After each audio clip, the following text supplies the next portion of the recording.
Good afternoon, world. It is coming to 4 o'clock p.m. Eastern Standard Canada Time. So I wasn't gonna make a video today, but I was bored. I just woke up like an hour ago, and there's nothing really on Sundays, right? Except The Last of Us is on today, so I'm gonna watch that later on tonight. And there's not all my YouTube channels that I watch. They didn't upload anything pretty much. Um, so I'm bored. Sam Shamoon has a show on YouTube in a good like hour from now, so I'll watch that later on tonight. And hopefully Rabbit uploads maybe one part of Atomic Heart. That's a pretty good game. I hope you guys enjoying your Sunday. Sundays are dead. Sundays are very dead. Obviously, most people stay at home and all that stuff, right?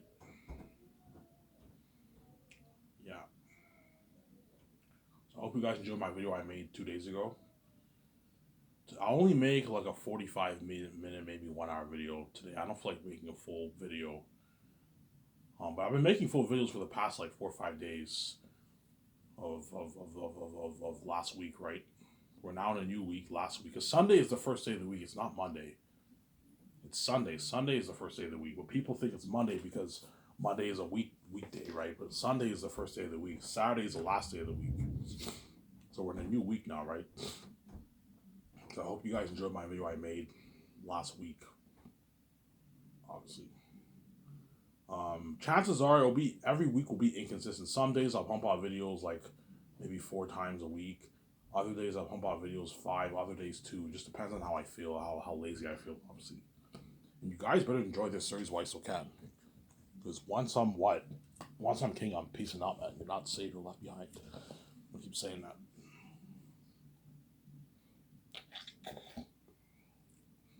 You made me pay. You're also gonna pay too. It's fair, man. Had you not made me pay, and had me had a free wife, I would have what? I would have made like hundreds of thousands of videos for you to watch on YouTube.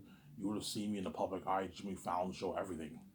Ivan Mayer in a Hollywood movie, and you guys chose my sex over my glory in the public eye because you're repping people, man.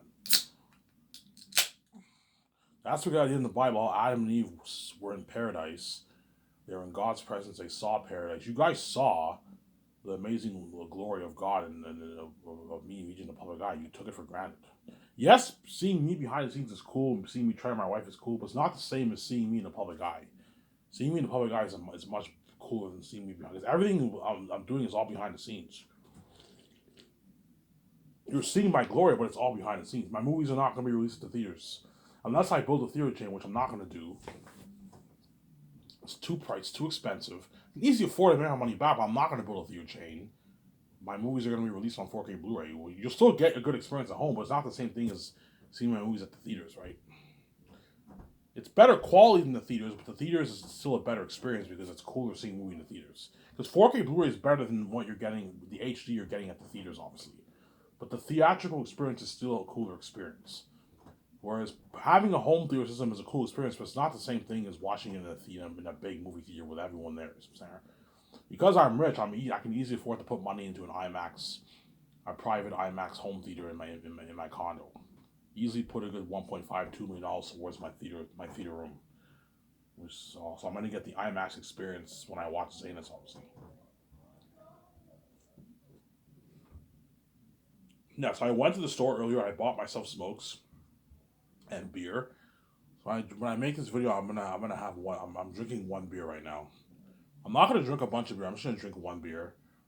And after when I watch my video, I'll drink the rest of my beer.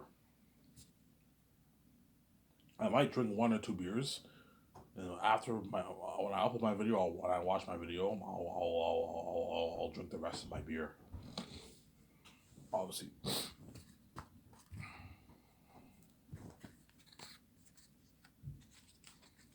Desire.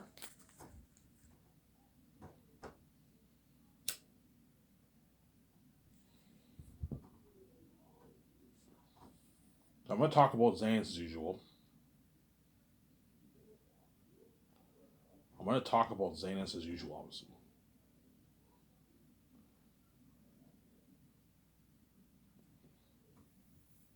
That's Oseas I'll make for $1,020,000,000. And that will be based off my fantasy novel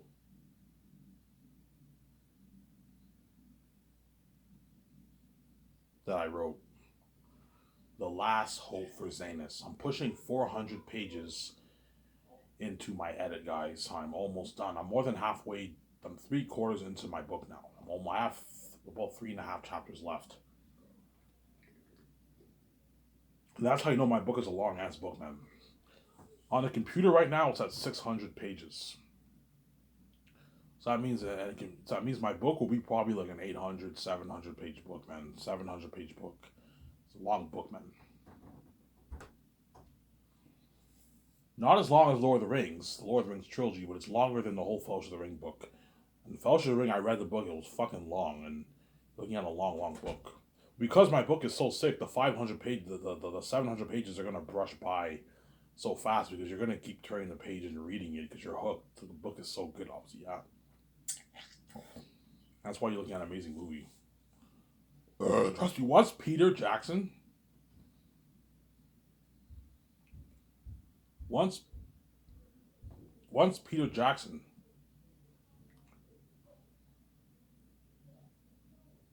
once Peter Jackson reads my book and Mel Gibson reads my book, they're going to be shocked. Like, oh, Peter Jackson's going to have that thought as well. Okay, Ivan's been bragging, saying that Ivan's been bragging, saying that what that his Zanus story is better than my Lord of the Rings movie. His Zanus movie is better than my Lord of the Rings movie. Obviously, let's see how good this book really is. Because these Hollywood directors are what are big critics when they read books and movies and all that stuff. All the book critics in the world are gonna be reading. Let's see how good Ivan's book really is. But I don't have to worry about any of the backlash on social media because it's all behind the scenes. So I don't have to worry about getting book critic reviews, critics bashing my book, the directors, the movie critics in Hollywood bashing my movie because it's all behind the scenes. But behind the scenes, they're obviously going to critique my movie, but I won't know what they say because it's why behind the scenes, obviously.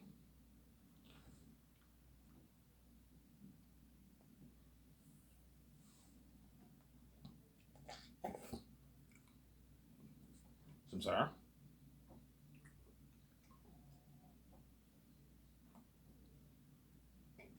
It's why behind the scenes.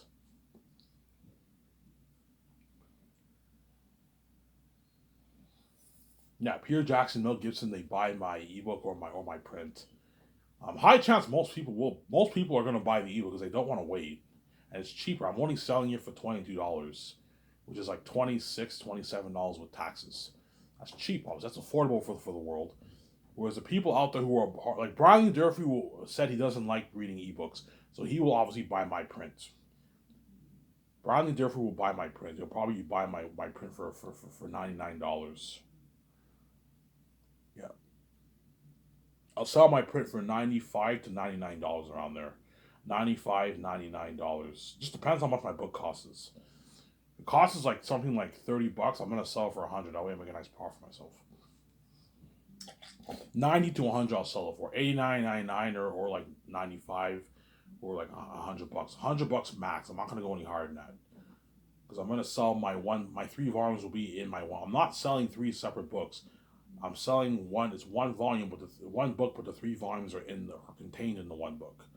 That way, the print cost is not as high, and it's cheaper for you guys. If you don't want to pay $100 and get the nice print collection, the nice red book print, you can just buy the ebook and read it on your laptop or your tablet. I recommend you don't read on your phone. Reading on your phone is very annoying. I recommend you get a tablet, an iPad tablet, obviously, or if you have a laptop, you can read on your laptop. You can read on a computer if you want. If you don't have a computer, you can go to the library, get your USB, and you can read it in the library if you want. Obviously, go to the library. You have your iPad. You can read my book on your iPad. Get food and people are guaranteed going to be getting food from my book, man. All you book nerds on Fantasy Reddit, I'm saying Lord of the Rings Reddit, all you Hollywood celebrities, all you normal people around the world, you're all gonna, a lot of you guys are gonna be getting take off my book. It's like an amazing story. I recommend you, especially to the book nerds, I recommend you get takeout, man. I'm gonna do that. Get wine. Get a glass of wine. Robert Mayer Burnett might have a nice glass of wine, or you might get a beer, and he might order some food when he reads my book. He sits on his back porch in his house. He gets the print, and he reads, or the ebook, and he reads my book. Let's see how good Ivan's book really is. You binge the whole thing in like one. Bradley Durfee will probably finish my book in one day because he said he reads like 100 pages an hour. So if my book is 800 pages, 700 pages, so in 7 hours we'll finish my book. He'll probably read the whole thing in one day. It just depends how fast of a reader you are. Obviously. Whereas I can't read 100 pages in 1 hour. In 1 hour I can read maybe 30 pages, maybe 35 pages in 1 hour, 40 pages I can read. Brian Durfee's a fast reader, obviously. Yeah, you guys are gonna get your take on it. And Peter will read my book. Yeah, let's see how good Ivan's book really is. You read the prologue. Oh, the prologue's pretty good. Holy shit, Ivan's a good writer, man. I didn't know he was this good. You know what I'm saying, he has a nice speech. You know what I'm saying, nice old English style speech. I'm immersed in this world of the North and the South. The moment you read the prologue, I introduce you to the land of the North and the South from the character's perspective, obviously. You know what I'm saying? Yeah, it's an amazing story.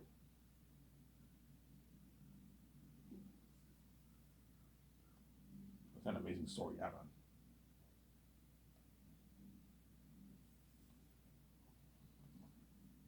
man. You're looking at an amazing story. You know what I'm saying? And Peter reads Young Tactics. Holy shit, this book is sick. I'm ordering takeout for this. You know what I'm saying? He orders his takeout. Mel Gibson orders his takeout. Brian Durfee orders his takeout. Either order takeout or you make a nice meal at home, right? A lot of people are going to be ordering takeout from my book house, especially the book nerds. They're all going to be ordering takeout.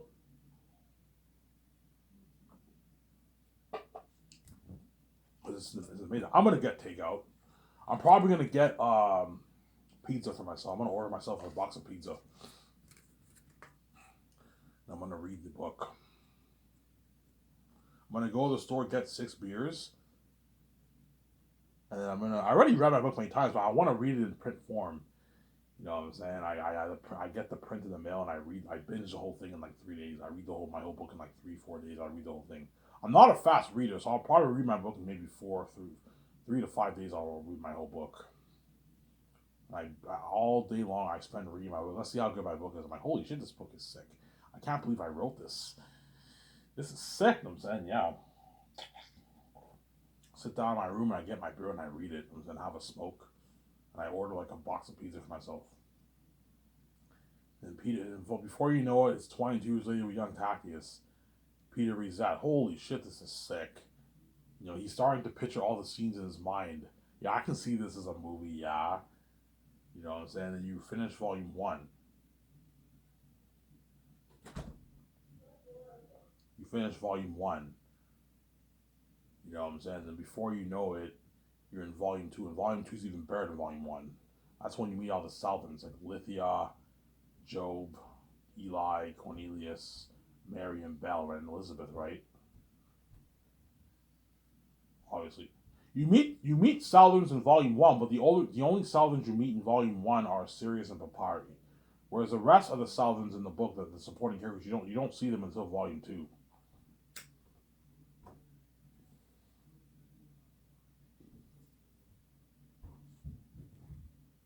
Hence why whenever I film the movie, whenever I film the movie, all the southern characters, obviously, they're what they're going to be watching production for like 3 months. Like guys, you guys can watch production for 3 months, but like you guys can watch production for 3 months, but like it doesn't hurt to constantly do table reads, man. Do table reads and you can help out the actors with tips. Yeah. So when you're watching production and these actors are acting for volume 1, when you watch, it doesn't hurt to constantly give them some tips. Yeah, I recommend you do this, because even though they're Hollywood actors and the best of the best, when an actor's acting, he can't see himself act, hence he doesn't really know his flaws. Hence why you need a director, obviously. But it doesn't hurt for you guys to help out, like give some tips and advice, that kind of stuff. And every day I want you doing a bit of your table reads. I'm not gonna pay you your check for and have you just watch. No, I want you doing your table reads a little bit. That way you're prepped for volume 2.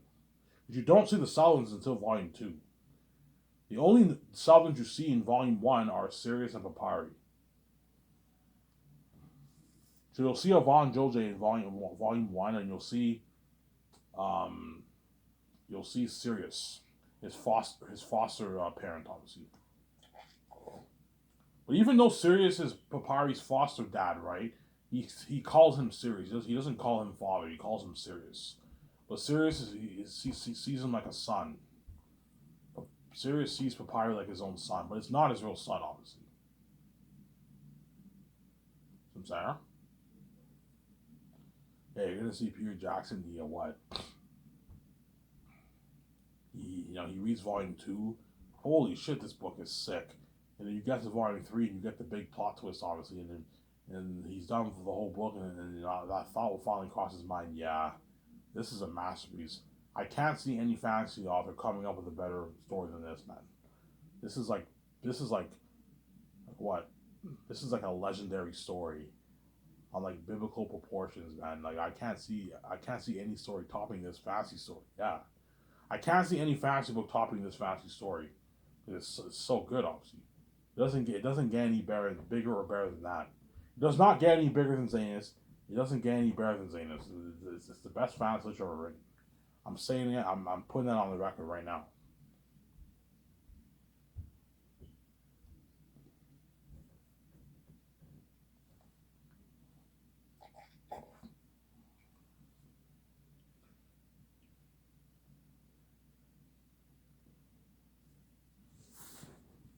See what I'm saying? Yeah, man. Look at an amazing story. And once Peter finishes reading my book, and Mel Gibson finishes my book, his agent will tell him, "Yeah, hey Peter, if Ivan starts Sky Source and he pours $1,020,000,000 towards that movie, you know what I'm saying? If he's willing to pay you that kind of money, they saw my bills, obviously. Yeah, don't worry, I'm gonna give his office a call. You know what I'm saying, to get you to direct this movie. You gotta direct this movie, Peter. Yeah, Peter, I recommend you don't sign on with any projects. You know what I'm saying? Once it's Ivan gives the cue that he's starting Sky Source, and my office is open now for business. Peter Jackson's agent, Mel Gibson's agent are gonna call, all these directors are gonna call my fucking office. Not just Peter and Mel, other directors in Hollywood are gonna be calling my office. They don't want to direct my movie so bad, obviously. Sarah?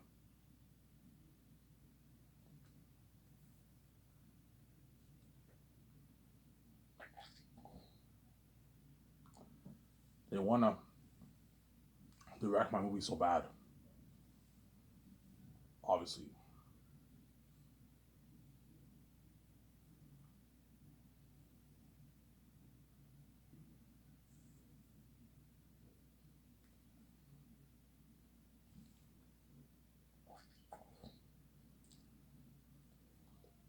Obviously.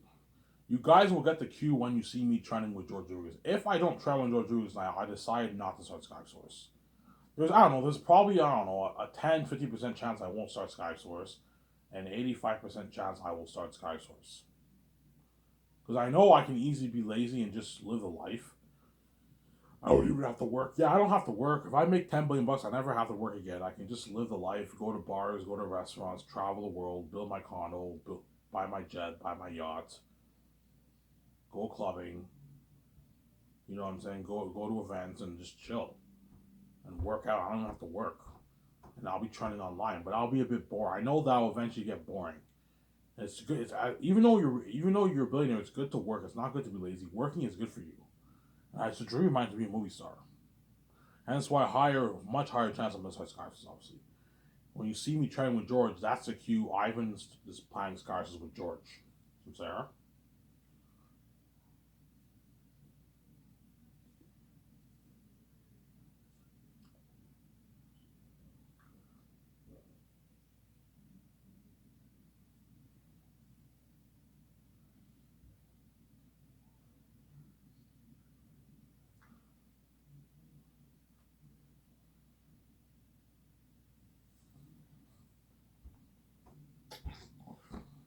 Ivan's playing Sky Source with George.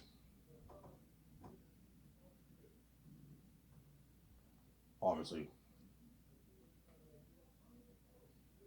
And Peter's agent will know Ivan's starting Sky Source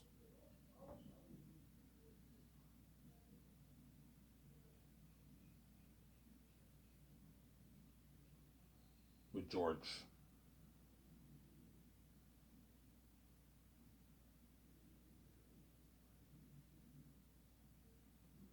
Obviously.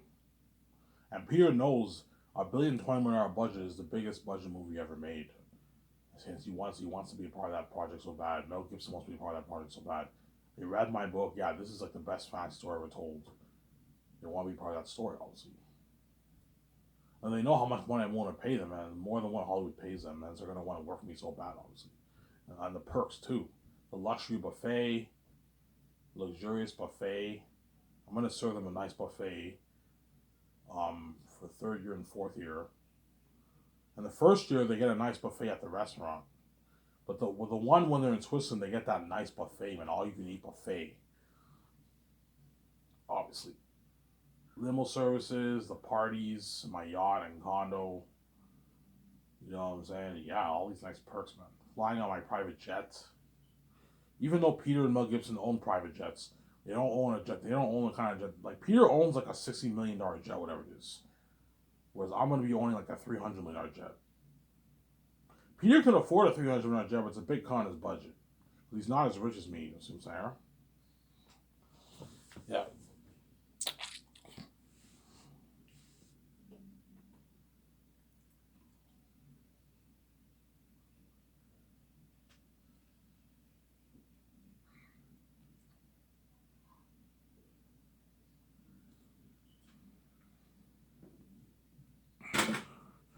Peter is not as rich as me.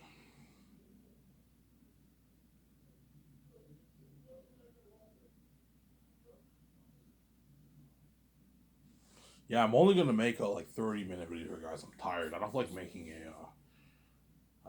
a long video today. I'm tired. Probably gonna make a 33-minute video here. I'm gonna shut the camera off here soon. Yeah, if Peter's greedy and he wants more money, I'm not paying more money. $500 million deal is good enough, and two like 15 million for Mel is good enough for him. If he doesn't like it on my mail. If you don't like it, I'll hire someone over you. Peter, you're greedy. I'm not gonna pay you an $800 million deal. You're crazy. The moment I pay you that, you rip me off, and you're taking like 1%, more than 1% of the money, man. You're greedy, man. No, I'm not gonna pay you that. You know, something like, yo, it's a deal, Ivan. I don't make this in Hollywood. Yeah, you don't make this in Hollywood. It's a deal, Ivan.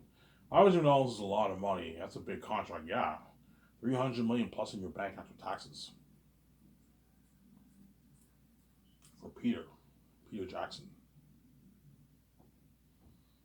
And I'm not gonna let him take the actors' money, their royalties, or have them pay have them have them pay them way less for their base salary. Well, Peter, look, man, you can pay them whatever you want, but like, make sure you pay them around the range that we all agreed to. Like, you know, if I want to pay, I think of Vaughn Joseph, you should pay him for. If you want to pay him a bit less, that's fine. You can pay him 3.7, 3.6 if you want. But don't be cheap and pay him 2 million. No, pay him at least 3.5 million plus, 3.4 million plus, Peter. Like, don't be cheap. Like, I have a big budget. I can easily afford to pay him a lot of money. The way he works harder for you. Okay. Okay, fine, Ivan. I'll pay him 3.5. Fine, pay him 3.5. That's still a good paycheck. He'll walk away like 1.9 million in his bank after taxes and his agent. It's a good paycheck for Avon Joji. He might be a bit ticked off because he wants more, a bit more. Ivan, you said 4, you know what I'm saying? And I pay him a bit less. But look, Avon Joji, even if Peter pays you 3.5, you're never gonna make this money in Hollywood. In Hollywood, you make your 500 grand for your fucking movies because you're not an A-list actor. Yeah, you're like a hybrid rising star B-list actor. Avon Joji can probably bargain for like 800 grand max in Hollywood, maybe 700,000. You can bargain for. He's not an ace actor. Sincere. John Boyega, you can pay him. I think you should pay him 8.9 at the high end because he's a very major character. If you want to pay him a bit less and pay him 8.5, that's fine. Pay him 8.5, Peter, or pay him 8 million if you want to. Ivan, pay him 8, man. 900 grand. You need to save. We need because Peter's cheap, obviously. Ivan, we need to save as much money as we can for the movie, man. Hey, fine, pay him 8 if you want to pay him 8. But he might be pissed off because he wants a bit more. He wants 8.9, obviously. But John Boyega will still be happy with 8 because he doesn't make $8 million in Hollywood. He makes like 1 million in Hollywood because he's a rising star. Sarah. Yeah. So Peter will help me with co-writing the script the first year, doing the concept arts, taking his notes, helping me with the main important calls for the movie, except for set building. I'll have my 2 script ropers make the calls for the sets. I'll have my team handle all the. I'll have Fran and all them and Barry Osborne and Guillermo del Toro handle the sets and all that stuff, whereas me and Peter will handle the other stuff for the movie. The important stuff like the cameras, the IMAX cameras. I'm gonna rent 11 cameras. That's enough. Peter might tell me, Ivan, let's rent like 20. I'm like, Peter, I'm not gonna rent 20. You're wasting money.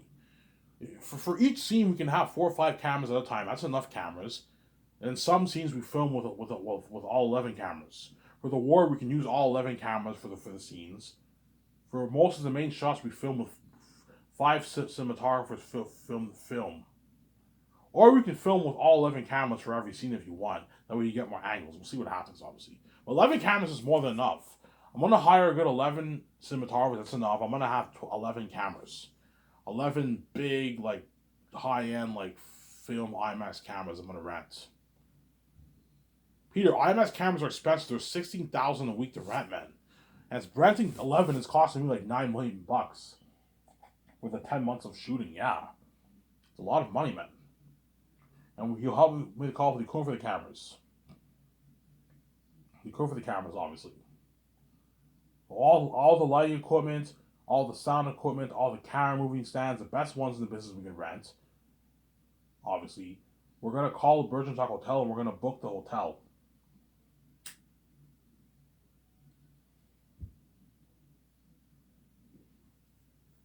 Ivan, you're renting this hotel? I'm like, yeah, Peter. He's like, holy shit, that's nice. A party? Oh my, yeah, a red carpet event there. Oh my, yeah, Peter, in the hotel. Oh my, yeah, Ivan, that's cool. That's unique, Ivan. I'm saying, yeah. You know what I'm saying? A 2-day party. Oh yeah, Peter, 2-day party. All you can drink alcohol with the entire cast and crew. Hollywood doesn't do this, Ivan. I'm like, yeah, Peter. He's like, holy shit, Ivan, your company's top notch. A red carpet. Oh, that hotel, a luxury hotel. Oh, I'm like, yeah, Peter. He's like, holy shit, Ivan. Yeah. Ivan, your company's top notch.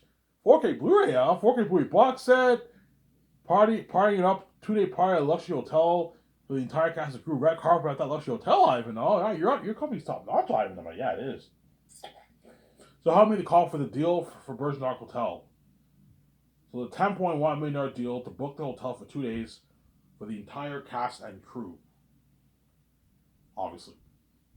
So I'm going to do a 2-day party and I'm going to host like a 4-hour, 5-hour red carpet event at the hotel for the entire cast and crew. Some Sarah?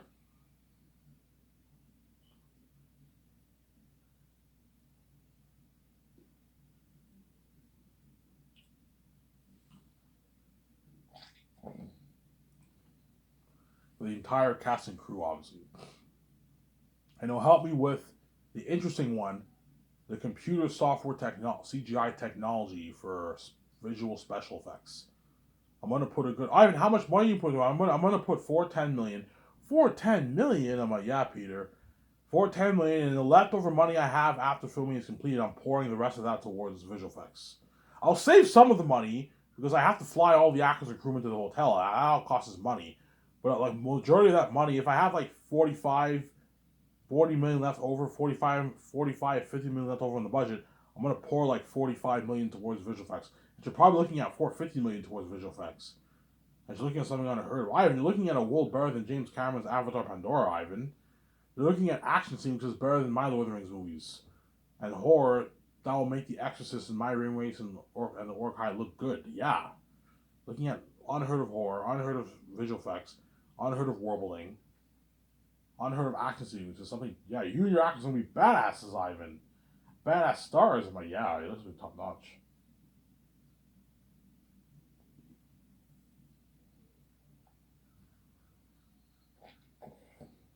And it'll help me make the call for the costumes, armor.